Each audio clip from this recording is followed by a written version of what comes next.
தென் மாவட்டங்களை ஒழுக்கும் சட்டவிரோத கல்குவாரிகளால் அரசுக்கு 700 கோடி ரூபாய் வருவாய் இழப்பு ஏற்பட்டு இருப்பது கண்டுபிடிக்கப்பட்டுள்ளது.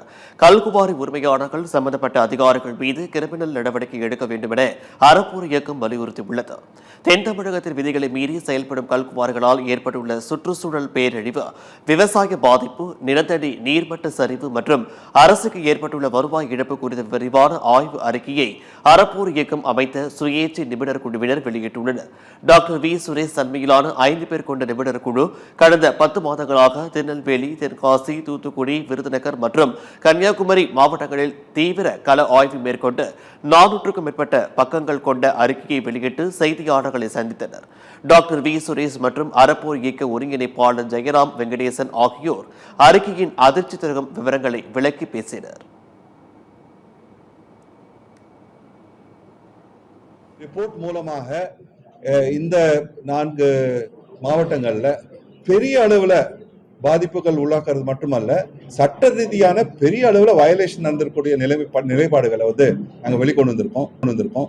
ரோட் நடக்கக்கூடிய விஷயங்கள், எக்ஸ்ப்ளோசிவ்ஸ், வெடிமருந்து போடக்கூடிய விஷயங்கள், கல்குவாரிகள் அதிகம் மீறி அங்கு செயல்பட்டு இருக்கக்கூடிய மீறல்கள், இது போன்ற பல வகையான மீறல்கள் பொது மக்களை மட்டுமல்ல, அங்க இருக்கக்கூடிய விவசாயத்தையும் சார்ந்து, அங்க இருக்கக்கூடிய கால்நடைகளும் மேலேயும் பாதிப்பு சரணாலயத்தின் மீதும் இருக்கக்கூடிய பாதிப்பு எல்லாம் வரக்கூடிய ஒரு பின்னணியில இந்த ரிப்போர்ட் நாங்க கொண்டு வந்திருக்கோம்.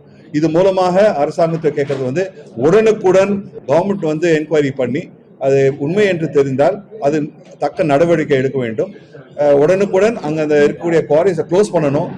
குவாரிஸை நடத்திய நபர்கள் மீது சட்டம் பாயணும், கிரிமினல் கேஸ் வழக்கு போடணும்.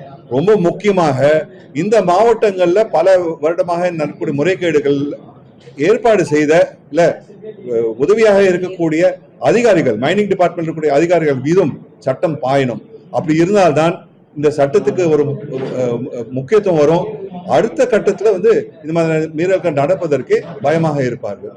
இந்த ரிப்போர்ட் ஸ்டேட் கவர்மெண்ட் சீஃப் மினிஸ்டருக்கு அனுப்ப போறோம், சீஃப் செக்ரட்டரிக்கு அனுப்ப போறோம், மைனிங் செக்ரட்டரிக்கு அனுப்ப போறோம், மைனிங் மினிஸ்டருக்கு அனுப்ப போறோம். மற்ற எல்லாம் அதிகாரிகள் இருக்காங்களோ அவங்க அனைவருக்கும் கொடுத்து இதன் மூலம் நீங்க நடவடிக்கை எடுக்க வேண்டும். உடனுக்குடன் நடவடிக்கை கொண்டு வர வேண்டும், டிரான்ஸ்பரன்சி கொண்டு வர வேண்டும், இருக்கக்கூடிய ஆளுமை முறைகளை சரி கொண்டு வரணும் அப்படின்ற எங்களுடைய ரெக்கமெண்டேஷன் முன் வச்சிருக்கோம். 29 இந்த ஆய்வு அறிக்கையில பாத்தீங்கன்னா மொத்தமா 29 குவாரிகள்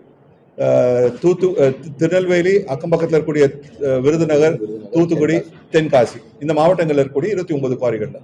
எல்லா குவாரிகளும் முறைகேடுகள் நடந்திருக்கு, பல வகையான முறைகேடுகள் நடந்திருக்கு. அதெல்லாம் பட்டியல் போட்டு ரிப்போர்ட்லயே கொடுத்திருக்கோம். அவர் திருநெல்வேலிக்கும் இந்த முறைகேடுகளை சீரியஸாக எடுத்து ஆய்வுகளை மேற்கொண்டு இந்த சட்டவிரோதமாக இயங்கக்கூடிய குவாரிகள் அனைத்தின் மீதும் நடவடிக்கை எடுப்பது மிக மிக முக்கியமானது. அதை சுற்றியுள்ள வசிக்கக்கூடிய மக்கள் அவர்களுக்கான நியாயத்தையும் நீதியையும் அவர் பெற்றுத்தர வேண்டும். அவர்கள் ஒரு பீஸ்ஃபுல்லான வாழ்க்கையை வாழ்வதற்கான வழிவகையை அவர் ஏற்படுத்த வேண்டும்.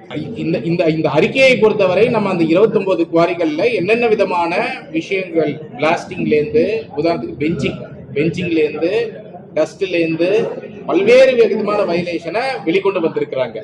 இதை தவிர தற்பொழுது சரணாலயம் அருகிலெல்லாம் குவாரிகள் புதிதாக அனுமதி கொடுக்கப்படுகிறது என்று மக்கள் அங்கிருந்து அவர்களும் இப்பொழுது மனுக்களை கொடுத்திருக்கிறார்கள்.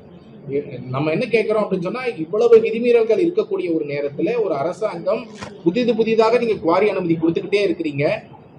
இருக்கக்கூடிய வயலேஷன்ஸ்க்கு எந்த நடவடிக்கையுமே எடுக்கலையே. முதல்ல வயலேஷன்ஸ்க்கு நடவடிக்கை எடுத்துட்டு எங்கெல்லாம் கொடுக்கலாம், கொடுக்கக்கூடாது என்பதை தெளிவாக ஒரு அதுக்குதான் மொரட்டோரியம், ஒரு பீரியட் எடுத்துக்கோங்க, கொஞ்சம் ஸ்டாப் பண்ணுங்க. இஷ்டத்துக்கு நீங்க கொடுத்துக்கிட்டே இருக்காதீங்க அனுமதியை அப்படிங்கறத நம்ம கேட்கிறோம். அதனால அதை ஸ்டாப் பண்ணிட்டு அரசாங்கம் முறைகேடுகள் மீது நடவடிக்கை எடுத்துக்கிட்டு அதற்கு பிறகு எதுவாக இருந்தாலும் சட்ட விதிகளுக்கு உட்பட்டு இந்த சயின்டிபிக்கா ஸ்டடி பண்ணி அவர்கள் அந்த விஷயங்களை இதற்கு பிறகு கொடுக்கக்கூடிய எந்த ஒரு அனுமதியும் எந்த விதிமீறல்களும் இல்லாத வகையில் கொடுக்கப்படுவது ரொம்ப ரொம்ப முக்கியம்.